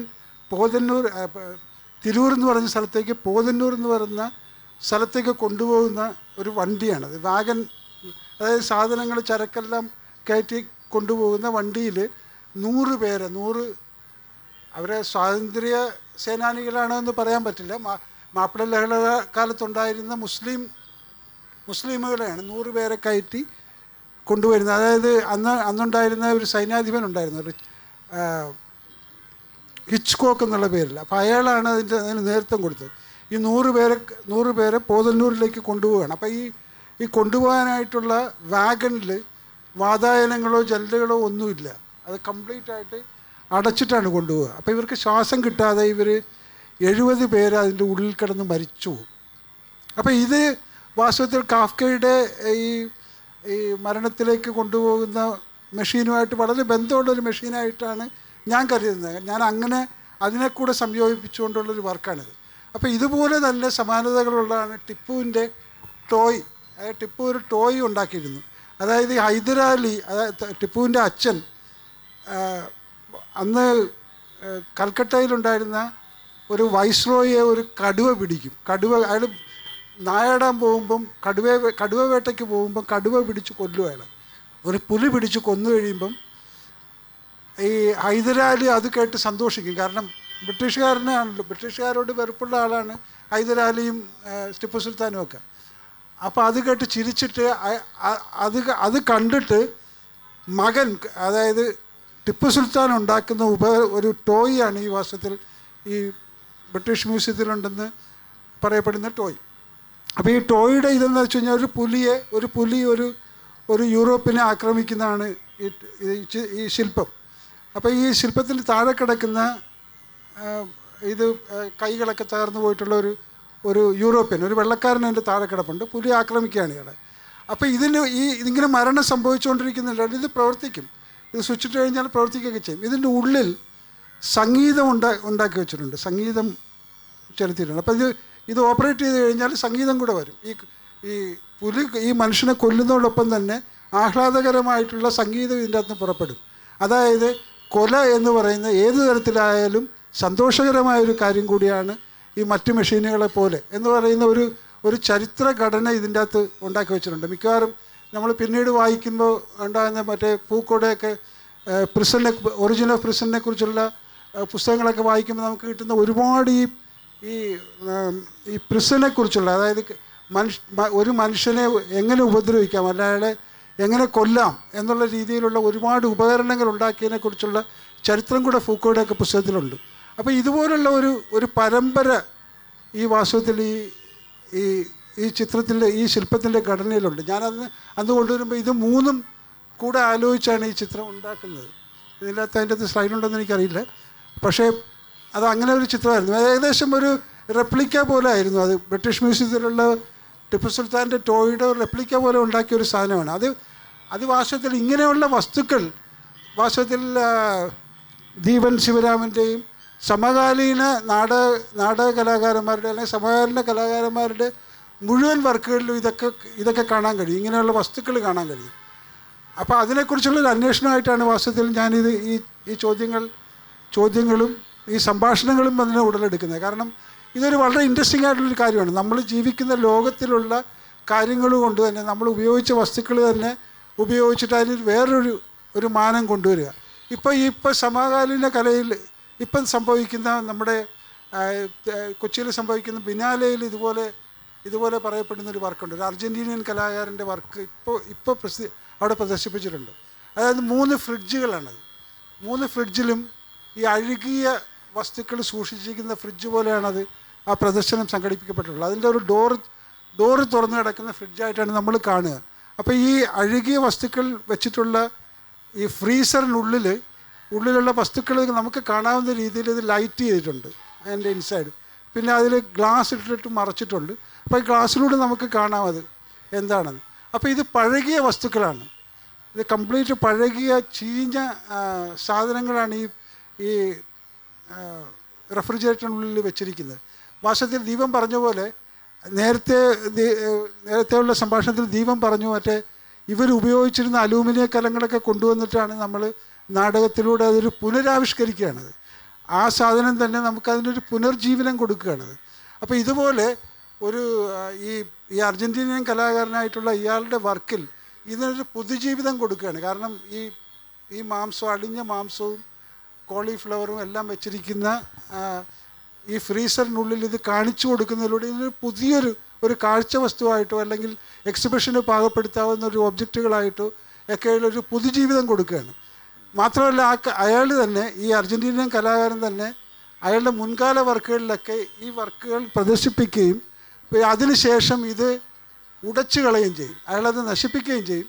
നശിപ്പിച്ചതിൽ നിന്നും അത് ഉടച്ചു കളഞ്ഞതിൽ നിന്ന് അതിൻ്റെ ഫ്രാഗ്മെൻറ്റുകൾ എടുത്തിട്ട് പുതിയ വർക്കുകൾ ഉണ്ടാക്കുകയും ചെയ്യും. അപ്പോൾ ഇത് ഒരു വശത്ത് ഇത് തകർക്കുകയും പിന്നെ അതിനെ എടുത്തിട്ട് പിന്നീട് പുനരുജ്ജീവിപ്പിക്കുകയൊക്കെ ചെയ്യുന്നത് കൂടി വാസ്തവത്തിൽ സമകാലീന കലയുടെ ഒരു പ്രോസസ്സാണ്.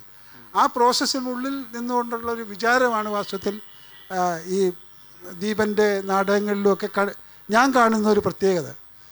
ഒരു കാര്യം കൂടി പറയാൻ തോന്നിയിട്ടുള്ള കാര്യം, നമ്മുടെ ഈ വസ്തുക്കളെക്കുറിച്ച് പറയുന്ന സമയത്ത് പലപ്പോഴും ഞാൻ ഉപയോഗിക്കുന്ന ഇപ്പോൾ ആധുനിക കലകളിൽ പ്രത്യേകിച്ചും നമ്മൾ കാണുന്നൊരു പ്രത്യേകതയാണ്, നമ്മൾ ഈ വസ്തുവകൾ ഉപയോഗിക്കുമ്പോൾ പ്രത്യേകം ശ്രദ്ധിച്ചിട്ടുണ്ടായിരിക്കും. അതായത്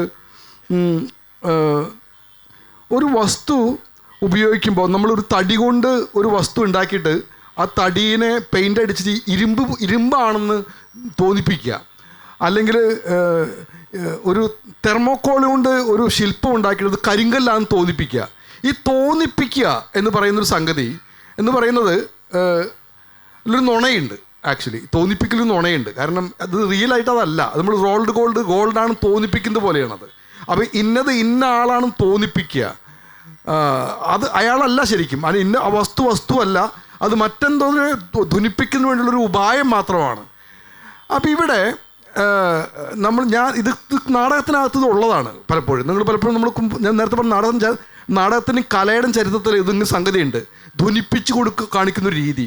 അത് ഇത് കൊട്ടാരമാണെന്ന് ധ്വനിപ്പിക്കുക, ഇത് ഒരു ചോരയാണെന്ന് ധ്വനിപ്പിക്കുക. അപ്പോൾ ചോരയാണെന്ന് ധ്വനിപ്പിക്കുക, വയറിനകത്ത് ചോര, ബലൂണിനകത്ത് ചോര നിറച്ചിട്ട് കത്തിക്ക് കുത്തുമ്പോൾ ചോര വരുന്ന വിധത്തിൽ ഒക്കെ ധ്വനിപ്പിക്കുന്ന രീതിയാണ്. ഇത് പൊതുവെ കലയ്ക്കകത്ത് പരീക്ഷിച്ചു വയ്ക്കുന്ന പരിപാടികളാണ്.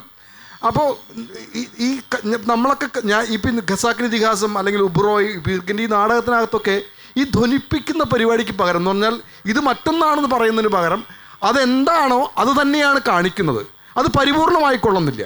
ഉദാഹരണത്തിന് ഉബ്രോയ്ക്കകത്തുള്ള ഒരുപാട് ഒബ്ജക്റ്റുകളും പരിപൂർണമായിട്ടുള്ള ഒബ്ജക്റ്റുകളല്ല. ഒരു മെഷീൻ ഉണ്ടാക്കുന്ന സമയത്ത് അത് കണ്ടാൽ തോന്നും ഇത് ശരിക്കും മെഷീനൊന്നും അല്ല എന്ന്. കണ്ടാൽ തന്നെ നമുക്ക് മനസ്സിലാവും ഇത് മെഷീനൊന്നും അല്ല, ഈ മെഷീനൊന്നും വർക്ക് ചെയ്യാനൊന്നും പോകുന്നില്ല. അല്ലെങ്കിൽ നമ്മളൊരു വസ്തുവിനെ കാണിക്കുമ്പോൾ അത് കരിങ്കല്ലാണെങ്കിൽ കരിങ്കല്ലാണെന്ന് കാണിക്കുന്നു. അവിടെ ഉണ്ടാകുമ്പോൾ ഒരു കലയ്ക്കകത്ത് കലാകാരൻ എന്ന് പറയുന്നത് ഒരു തൊഴിലാളി കൂടിയാണെന്ന് ഞാൻ വിശ്വസിക്കുന്നത്. Artist also the labourer. കാരണം കലാപ്രവൃത്തി എന്ന് പറയുന്നത് ഒരു ലേബറിങ് കൂടിയാണ്. ഇപ്പോൾ നാടകം ചെയ്യുക എന്ന് പറഞ്ഞാൽ അത് ഒരുപാട് ലേബർ ഉണ്ട് അതിന് പിന്നിൽ.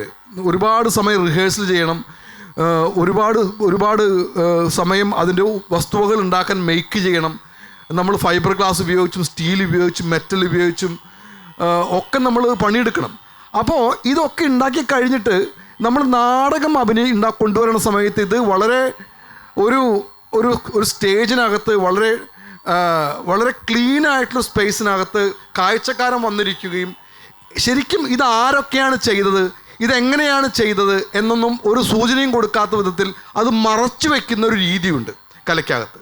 അപ്പോൾ എൻ്റെ കലയ്ക്കകത്ത് ഞാൻ അത് മറച്ചു വയ്ക്കാറില്ല. എങ്ങനെയാണ് ഈ വസ്തുവകൾ ഉണ്ടാക്കിയത്, ഇതാരാണ് ഉണ്ടാക്കിയത്, ഇതിനുള്ള ശ്രമം എന്താണ് എന്നുള്ള കാര്യം നിങ്ങൾക്ക് മനസ്സിലാവും. ഉദാഹരണത്തിന് ഒരു വെൽഡ് ചെയ്തിട്ടുള്ള ഒരു പരിസരമുണ്ടെങ്കിൽ വെൽഡിങ്ങിൻ്റെ ആ സ്പോട്ട് നിങ്ങൾക്ക് കാണാൻ പറ്റും.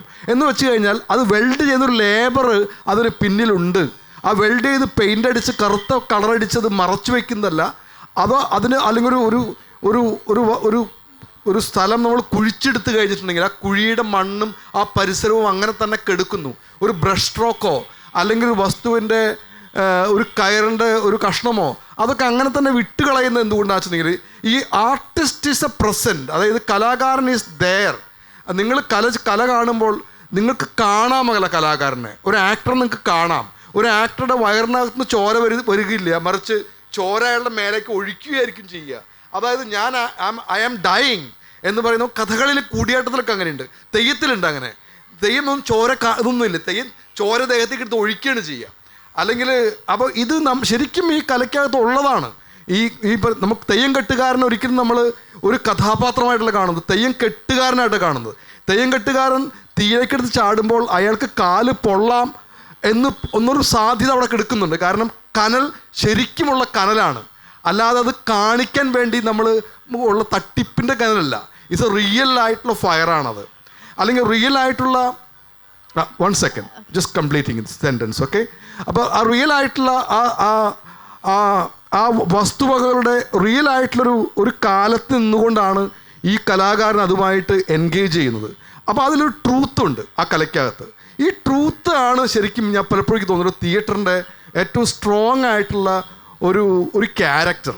മറ്റേത് കലയെ സംബന്ധിച്ചിടത്തോളം ഈ ട്രൂത്ത് എന്ന് പറയുന്നൊരു കാര്യമുണ്ട്. അതാണ് തിയേറ്ററിൻ്റെ ഏറ്റവും വളരെ പവർഫുള്ളായിട്ടുള്ളൊരു സ്വഭാവ വിശേഷം. അപ്പം ഞാൻ പലപ്പോഴും എൻ്റെ കലയ്ക്കകത്ത് പരിശോധിച്ച് നോക്കുന്നത് അതിനകത്തൊരു ഈ പറയുന്ന ട്രൂത്ത്ഫുള്ളായിട്ട് എൻഗേജ്മെൻ്റ് ഉണ്ട്. Thank you. 1 മണിക്കൂർ നീളുന്ന ചർച്ചയുടെ 45 മിനിറ്റ് കഴിഞ്ഞിരിക്കുകയാണ്. നമുക്കിനി ചോദ്യോത്തര വേളയ്ക്കുള്ള സമയമാണ്. ഇത് സിനിമയിലെത്തുമ്പോൾ സിനിമയിൽ നമ്മൾ ഈ ഒരു സമീപനം സ്വീകരിക്കാൻ കഴിയില്ല എന്നറിയാം. അപ്പോൾ സിനിമയിൽ കലയില്ല എന്ന് പണ്ട് എം കൃഷ്ണൻ നായരൊക്കെ ഇങ്ങനെ ആരോപിച്ചിട്ടുണ്ട്. അപ്പോൾ ഈ ഒരു ഇപ്പോൾ ബാഹുബലി എടുത്തു പോകുന്ന സാധനം അത് അല്ല തെർമോകോൾ സാധനമാണെന്നൊക്കെ നമുക്ക് തോന്നിയാൽ മനസ്സിലായാൽ പോലും നമ്മൾ അതിനെ അങ്ങനെ കാണാൻ ഇഷ്ടപ്പെടുന്നില്ല. അപ്പോൾ ഈ ഒരു വൈരുദ്ധ്യം ഉണ്ടല്ലോ നാടകത്തിലും സിനിമയിലും. അതിനെക്കുറിച്ച് സിനിമയുടെ ഒരു മേഖലയിലുള്ള ആളല്ല എന്നറിയാം, എങ്കിലും ഒരു അഭിപ്രായം കലാകാരൻ എന്നുള്ള നിലയ്ക്ക് അന്വേഷിക്കുകയാണ്. ഞാൻ ചെറിയൊരു അഭിപ്രായം പറയാം. മധു ആക്ച്വലി സിനിമാക്കാരനാണ്, സിനിമ സംവിധായകനാണ് മധു. പക്ഷെ എനിക്ക് തോന്നിയിട്ടുള്ള കാര്യം സിനിമ എന്ന് പറയുന്നത് വേറൊരു തരം കലയാണല്ലോ. സിനിമ എന്ന് പറയുന്ന കലാരൂപം ശരിക്കും വളരെ സാങ്കേതികമായിട്ടൊരു കലാരൂപമാണ്. എന്ന് പറഞ്ഞാൽ ക്യാമറ അല്ലെങ്കിൽ ലെൻസ് എന്ന് പറയുന്ന വളരെ സയൻറ്റിഫിക് ആയിട്ടുള്ള ഒരു ഉപകരണം കണ്ടുപിടിക്കുന്നതോടുകൂടിയാണ് സിനിമ എന്ന് പറയുന്ന ഒരു കലാരൂപം തന്നെ ഉണ്ടാകുന്നത് ലോകത്ത്, അല്ലേ? ക്യാമറ ഉണ്ടായിരുന്ന സിനിമ ഉണ്ടാകില്ല. അപ്പോൾ ക്യാമറയിലൂടെ നമ്മൾ എടുക്കുന്നൊരു ചിത്രം, പണ്ടൊക്കെ സ്റ്റിൽ ഒരു എന്താ പറയുക, സ്റ്റില്ലായിട്ട് ചിത്രം എടുത്തിരുന്നു, പിന്നെ അത് മൂവ് ചെയ്യാമെന്നൊരു സാധ്യത ഉണ്ടായി എന്നൊക്കെ പറയുന്ന ശരിക്കും ഇൻഡസ്ട്രിയൽ റെവല്യൂഷൻ്റെ ഭാഗമായിട്ടുണ്ടാകുന്നൊരു കലാരൂപമാണ് സിനിമ. അപ്പം നമ്മൾ ആ സിനിമയും തിയേറ്ററുമായിട്ട് കമ്പയർ ചെയ്യാൻ പാടില്ല. കാരണം അത് വേറെ കലാരൂപമാണ്. തിയേറ്ററും സിനിമയും തമ്മിലുള്ള ആകെയുള്ള ബന്ധം രണ്ടിടത്തും നടനുണ്ട്, രണ്ടിടത്തും സംവിധായകനുണ്ടെന്ന് മാത്രമേ ഉള്ളൂ. അതിൻ്റെ ഫോമിനകത്ത് അതിൻ്റെ ട്രീറ്റ്മെൻറ്റിൽ രണ്ട് ഫോമുമായിട്ട് യാതൊരു ബന്ധവുമില്ല.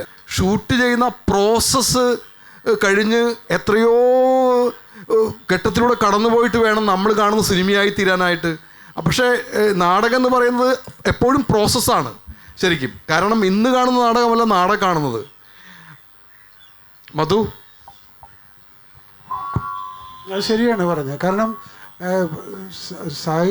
നാടക സാഹിത്യം എഴുതുമ്പോൾ വാസ്തവത്തിൽ ആ ട്രൂത്ത്ഫുള്ളൊക്കെ ആലോചിച്ചിട്ടായിരിക്കും പ്ലേ റൈറ്റ് ചെയ്യുന്നത്. പക്ഷേ അത് നാടകമാകുമ്പോൾ അതിന് ഒരുപാട് സാധ്യതകളൊക്കെ വേറെ രൂപത്തിൽ ഉപയോഗിക്കേണ്ടി വരും. പല പ്രകാരത്തിലും ചെയ്യാറുണ്ട്. ഇപ്പോൾ സിനിമ തന്നെ ഈ ട്രൂത്ത്ഫുൾനെസ് കാണിക്കുന്ന, അതായത് യഥാർത്ഥത്തിൽ സംഭവിക്കുന്ന അതേപോലെ ഷൂട്ട് ചെയ്യുന്ന ഒരുപാട് സംവിധായകരുണ്ട്. അപ്പം നമ്മൾക്ക് മലയാള സിനിമയിൽ അത് കാണാൻ പറ്റില്ലായിരിക്കാം, പക്ഷേ വിദേശ സിനിമകളൊക്കെ കണ്ട് പരിചയമുള്ള നിങ്ങൾക്കൊക്കെ അറിയാം. ഇപ്പോൾ ഉദാഹരണത്തിന് തർക്കോവ്സ്കിയുടെ സിനിമകളിൽ അയാൾ ഈ ട്രൂത്ത്ഫുൾനെസ് തന്നെ കൊണ്ടുവരാൻ വേണ്ടി ലോങ് ടേക്കുകളുടെ ആളായിരുന്നു. ഇപ്പോൾ ഒരു സിനിമാ പ്രയോഗം എടുത്തു കഴിഞ്ഞാൽ ലോങ് ടേക്ക് എന്ന് പറഞ്ഞാൽ കുറേ നേരം അത് ആ ഷോട്ട് ഉണ്ടാകും. സാധാരണഗതിയിൽ 2 മിനിറ്റും 1 മിനിറ്റും അല്ലെങ്കിൽ 30 സെക്കൻഡൊക്കെയാണ് ഒരു ഷോട്ടിൻ്റെ ദൈർഘ്യം സാധാരണ സിനിമയിൽ. തർക്കോവ്സ്കിയുടെ പോലുള്ള സിനിമയിൽ വളരെയധികം ലോങ് ആയിരിക്കും. അപ്പോൾ ആ ലോങ് ആയിരിക്കുമ്പോൾ തന്നെ അത് ട്രൂത്തായിട്ടുള്ള കാര്യങ്ങളിലേക്ക് വളരെ അടുത്തായിരിക്കണം. കാരണം അത് മാറുന്നില്ല. അത് ഇപ്പോൾ നമ്മൾ വെക്കുന്ന ഓബ്ജക്റ്റുകളോ നമ്മൾ ഉപയോഗിക്കുന്ന ഇതോ മേക്കപ്പോ ഒന്നും തന്നെ മാറുന്നില്ല. അത് കുറേ നേരം നിലനിൽക്കും, അല്ലേ? ആ ഷോട്ട് അവസാനിക്കുന്നവരെ അതുണ്ടാവും. അങ്ങനെ ഒരു സംഭവം ഞാൻ നിങ്ങൾക്ക് പറയാം. സാക്രിഫൈസ് എന്ന് പറയുന്ന തർക്കോവ്സ്കിയുടെ ഒരു സിനിമയുണ്ട്. വളരെ ലോകത്തിലെ ഏറ്റവും പ്രസിദ്ധമായ സിനിമകളിലൊന്നായിരിക്കും അത്. ആ സിനിമയുടെ അവസാന ഭാഗത്ത് ഒരു വീട് കത്തുന്ന രംഗമുണ്ട്.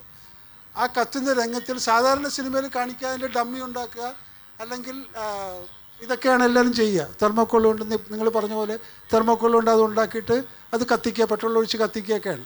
പക്ഷേ ഈ സിനിമയിൽ ഒരു വീട് തന്നെ കത്തിക്കുകയാണത്. വളരെ വില പിടിച്ചൊരു വീട്, വളരെ ആഡംബരം എന്ന് നമുക്കൊക്കെ തോന്നാവുന്ന രീതിയിലുള്ള ഒരു വലിയ വീടാണിത്. അതൊരു സമുദ്രതീരത്താണ് ആ വീട് സ്ഥിതി ചെയ്യുന്നത്. അപ്പോൾ ആ വീട് കത്തിക്കുകയാണ്. അത് കത്തിക്കുക മാത്രമല്ല, അത് ഷോട്ട് എടുക്കുമ്പോൾ അതിൻ്റെ ക്യാമറാമാൻ സ്വെൻ നിക്വിസ്റ്റ് എന്ന് പറയുന്ന ലോകം കണ്ട ഏറ്റവും പ്രതിഭാശാലിയായ ക്യാമറാമാനാണ് അത് ഷൂട്ട് ചെയ്തത്. അത് ഷൂട്ട് ചെയ്യുന്ന സമയത്ത് ക്യാമറയിലുള്ള എന്തോ മിസ്റ്റേക്ക് കൊണ്ട് അതിന് തടസ്സപ്പെട്ടു, അത് എടുക്കാൻ പറ്റില്ല. അപ്പോൾ ഈ ലോങ് ടേക്ക് എടുക്കുന്ന തർക്കോവ്സ്കിയെ സംബന്ധിച്ചിടത്തോളം അത് കട്ട് ചെയ്ത് കാണിക്കാൻ അയാൾ സാധ്യതയില്ല. അപ്പോൾ അയാളത് അവിടെ വെച്ച് നിർത്തി വെച്ചിട്ട് രണ്ടാമത് വീണ്ടും ഈ വീടുണ്ടാക്കി അതായത് പൂർണ്ണമായിട്ടുള്ളൊരു വലിയ വീടുണ്ടാക്കി അതേ ആഡംബരങ്ങളും എല്ലാം ആ വീടിനോട് ചേർത്ത് വെച്ചിട്ട് അത് കത്തിച്ചിട്ടാണ് രണ്ടാമത് ഷോട്ട് എടുക്കുന്നത്. അപ്പോൾ യാഥാർത്ഥ്യത്തിന് വേണ്ടിയുള്ള വലിയൊരു ആകാംക്ഷയും സമരവും വാസ്തവത്തിൽ സിനിമയിലും നടക്കുന്നുണ്ട്, നാടകത്തിലെന്ന പോലെ തന്നെ. അത് ഡയറക്ടർ മാറുമ്പോഴും അതിൻ്റെ രചയിതാവ് മാറുമ്പോഴും മാറ്റങ്ങൾ സംഭവിക്കുന്നുണ്ടെന്നേ ഉള്ളൂ. ഹലോ സർ, ഞാൻ കഴിഞ്ഞ മാസം കരുനാഗപ്പള്ളിയിൽ വെച്ച് നടത്തിയ ഖസാക്കിനി ഇതിഹാസം നാടകം കണ്ടിരുന്നു.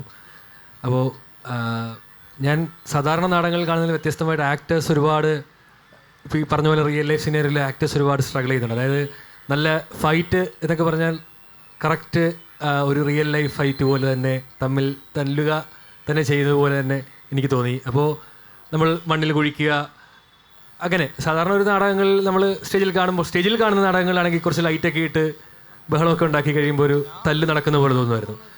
പക്ഷേ ഇതിൽ വളരെ വ്യത്യസ്തമായി ഒരു സിനാരിയോയിൽ ഞാൻ ഈ തല്ല് അതുപോലെ ആക്ടേഴ്സ് ഒരുപാട് വർക്ക് എടുക്കുന്നത് കണ്ടു.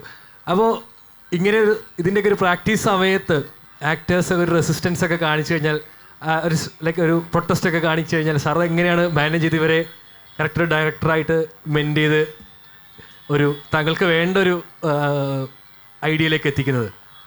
നമ്മൾ ഖസാക്കിൻ്റെ ഇതിഹാസം എന്നുള്ള നാടകം റിഹേഴ്സ് ചെയ്ത സമയത്ത് ഒന്ന് ഈ നാടകത്തിനകത്ത് അഭിനയിച്ചിട്ടുള്ള ആളുകൾ എല്ലാവരും നമ്മൾ ഈ വളരെ ട്രെയിൻഡ് ആയിട്ടുള്ള നടന്മാരല്ല അവർ സാധാരണ ജീവിതത്തിൽ നിന്ന് വരുന്ന ആളുകളാണ്. കർഷകരും മീൻ പിടിക്കാൻ പോകുന്നവരും ഓട്ടോ ഓടിക്കുന്നവരും തൊഴിലാളികളും ഒക്കെ അടക്കുന്ന ആളുകളാണ്. അപ്പോൾ അവർക്ക് അവരുടെ നാടക പരിചയം എന്നൊക്കെ പറഞ്ഞാൽ നമ്മൾ നാഷണൽ സ്കൂൾ ഡ്രാമയിലോ ഡ്രാമ സ്കൂളിലേക്കുള്ള പഠിച്ചിട്ടുള്ള വിദ്യാർത്ഥികളെ പോലെയൊന്നുമല്ല. അപ്പോൾ അവരിതിനകത്ത് അഭിനയിക്കാൻ വന്ന സമയത്ത് ഈ ഖസാക്കിൻ്റെ ഇതിഹാസം എന്ന് പറയുന്ന നാടകത്തിനകത്ത് ഒരു വലിയൊരു ടെറൈനാണല്ലോ അതിൻ്റെ പാടവും പരിസരവും കുളവും അങ്ങനെയുള്ള ഒരുപാട് ഇടങ്ങൾ കാണിച്ചു പോകുന്നുണ്ട്. ശരിക്കും ഖസാക്കിൻ്റെ ഇതിഹാസത്തിൽ പറയുകയാണെങ്കിൽ അങ്ങനെ ഒന്നുമില്ല. അവിടെ ഒരു മണ്ണും കുറച്ച് ബെഞ്ചുകളും മാത്രമേ ഉള്ളൂ, അല്ലാതെ പനമരമോ പാടമോ ഞാറ്റുപുരയോ ഒന്നും അവിടെ ഇല്ല. നമ്മൾ ഖസാക്കിൽ പറയുന്ന ഒന്നും കാണാനൊന്നും പറ്റില്ല അവിടെ. പള്ളി ഒക്കെ സൃഷ്ടിച്ച വരച്ച്. അതെ, അപ്പം അങ്ങനെയാണ്. അപ്പം അതുകൊണ്ട് ഈ നടന്മാരത് അഭിനയിക്കുന്ന സമയത്ത് പലപ്പോഴും അവരെ വളരെ ഇത് അവർക്ക് പരിചിതമായിട്ടുള്ളൊരു ക്രാഫ്റ്റില്ലാത്തതുകൊണ്ട് പലതും നമ്മൾ ചെയ്തിട്ടുള്ളത് ശരിക്കും ശരിക്കുമുള്ളൊരു ഇടത്താണ് റിഹേഴ്സ് ചെയ്തത്. ഉദാഹരണത്തിന് ഇപ്പം മീൻ പിടിക്കാൻ പോകുന്ന രംഗമൊക്കെ പാടത്ത് തന്നെയാണ് റിഹേഴ്സ് ചെയ്തത്. ശരിക്കും പാടത്ത് അവർ രാത്രി ഇത് ഒറ്റാലൊക്കെയുമായിട്ട് മീൻ പിടിക്കാൻ പോയി ഡയലോഗ് പറഞ്ഞ് അഭിനയിക്കുക. അതുപോലെ ഇപ്പോൾ ശുക്രലാഭത്തിലെ കല്യാണം കഴിക്കുന്ന സമയത്ത് അയാൾ ഒരു കുളത്തിൽ നിന്ന് കഴിച്ചിട്ട് കുളിപ്പിച്ച് എടുക്കുന്നുണ്ട്. അത് ശരിക്കും അവിടെ ഒരു പാടത്ത് ഇയാൾ ഒരു കുളത്തിൽ ചാടിയിട്ട് അവിടെ നിന്ന് ഈ പാടത്തിന് നടക്കുന്ന ഈ മൊല്ലാക്കയും അതുപോലെ പൊന്തുരാവത്തിലും കൂടി അയാളെ കുളിപ്പിച്ച് വസ്ത്രം ധരിപ്പിച്ച് അവിടെ നിന്ന് കുട്ടികളൊക്കെ ഇത് കാണാൻ വരും, സ്ത്രീകൾ കാണാൻ വരും, എന്താണ് ഇവിടെ നടക്കുന്നത്, ഇയാളെ കുളിപ്പിച്ച് വസ്ത്രം ധരിപ്പിക്കുന്നത്. അങ്ങനെ വലിയൊരു ജാഥയായിട്ട് ഒരു എന്താ പറയുക കല്യാണക്കുടിയൊക്കെ പോകുന്ന പോലെ പാടത്ത് കൂടെ കയറി ഒരു വീട്ടിലേക്ക് കയറി പോകുന്ന ഒരു ഇംപ്രവൈസേഷൻ അവർ ചെയ്തിട്ടുണ്ട് ഈ റിഹേഴ്സ് നടക്കുമ്പോൾ. അതുപോലെ ഈ കുപ്പുവച്ചൻ്റെ കണ്ണ് പോയിട്ട് കുപ്പുവച്ച് നടന്നു പോകുന്ന ഒരു രംഗമുണ്ട്. അപ്പോൾ ഈ കുപ്പുവച്ചിൻ്റെ ശരിക്കും വീടൊക്കെ പെയിൻ്റ് അടിക്കാൻ പോകുന്ന ഒരു തൊഴിലാളിയാണ്. അപ്പോൾ അയാൾക്ക് കണ്ണില്ലാതെ എങ്ങനെ അഭിനയിക്കും എന്ന് പറഞ്ഞ് അപ്പോൾ ഞാൻ ഈ വലിയ പാടത്തിൻ്റെ അരിയിലാണ് റിഹേഴ്സ് ചെയ്തത്. ഈ പാടത്തിൻ്റെ അക്കരയ്ക്ക് ഇയാളെ കൊണ്ടുപോയിട്ട് കണ്ണ് കെട്ടിയിട്ട് ഈ പാടത്തിൻ്റെ വരമ്പത്ത് കൂടെ ഇങ്ങോട്ട് നടക്കാൻ പറഞ്ഞു. അപ്പോൾ അയാൾ അതുകൊണ്ട് 1 മണിക്കൂർ നേരം എടുത്തു ഇക്കരെ കടക്കാൻ. പക്ഷേ അയാൾ ഇക്കരെ കടന്നപ്പോൾ എത്ര ബുദ്ധിമുട്ടാണ് ഈ കണ്ണില്ലാത്ത അന്ധനായിട്ടുള്ള ആൾക്ക് ഈ പാടം മുറിച്ച് കിടക്കാൻ എന്ന് അയാൾക്ക് മനസ്സിലായി. ഇത് ഞാൻ 1-2 ഉദാഹരണങ്ങൾ പറഞ്ഞതാണ്. ഇതേപോലെ പല സമയങ്ങളിൽ റിഹേഴ്സ് ചെയ്തിട്ടുണ്ട്. ഇപ്പോൾ മൊല്ലാക്കയുടെ ക്യാൻസർ വന്ന് മൊല്ലാക്കയെ ഹോസ്പിറ്റലിൽ കൊണ്ടുപോകുന്നുണ്ട്, പാലക്കാട് ആശുപത്രിയിലേക്ക്. അത് ശരിക്കും ഒരു വീട്ടിൻ്റെ അകത്തുനിന്ന് അയാളെ ഒരു ഓട്ടോറിക്ഷയ്ക്കകത്ത് കയറ്റി അവിടുത്തെ ജനറൽ ഹോസ്പിറ്റലിലേക്ക് കൊണ്ടുപോകുന്ന തരത്തിൽ റിഹേഴ്സ് ചെയ്തിട്ടുണ്ട്. അപ്പോൾ ഇവർക്ക് ഈ ആക്ടേഴ്സിന് ഈ വലിയൊരു 6-8 കിലോമീറ്റർ ചുറ്റളവിലാണ് ഈ റിഹേഴ്സൽ നടന്നിട്ടുള്ളത്. അതൊരു വലിയൊരു പരിസരത്ത് മൊത്തം ഉപയോഗിച്ചുള്ള റിഹേഴ്സലാണ്. അപ്പോൾ എന്നിട്ടാണ് അത് സ്വാംശീകരിച്ചിട്ട് നമ്മൾ ഈ പറയുന്ന 35 അടി വലുപ്പമുള്ള ഒരു സ്ഥലത്തേക്ക് കൊണ്ടുവരുന്നത്. അപ്പോൾ അങ്ങനെ വലിയൊരു ഇടത്ത് റിഹേഴ്സ് ചെയ്ത് അവരുടെ ശരീരത്തിലും മനസ്സിലും നന്നായി ബോധ്യപ്പെട്ടിട്ടുണ്ട് ഇതിൻ്റെ നെറേറ്റീവ്. എന്നിട്ടാണ് നമ്മൾ ഇത് ഇടത്തേക്ക് കൊണ്ടുവരുന്നത്. അതുകൊണ്ടാണ് നമുക്ക് വളരെ ബിലീവബിളായിട്ട് തോന്നുന്നത് ഈ അന്തരീക്ഷങ്ങൾ കാണുമ്പോൾ. കാരണം അവരത് ശീലിച്ചിട്ടുള്ളത് വലിയ ഇടത്താണ്. നമ്മുടെ സമയം ഇവിടെ അവസാനിക്കുകയാണ്.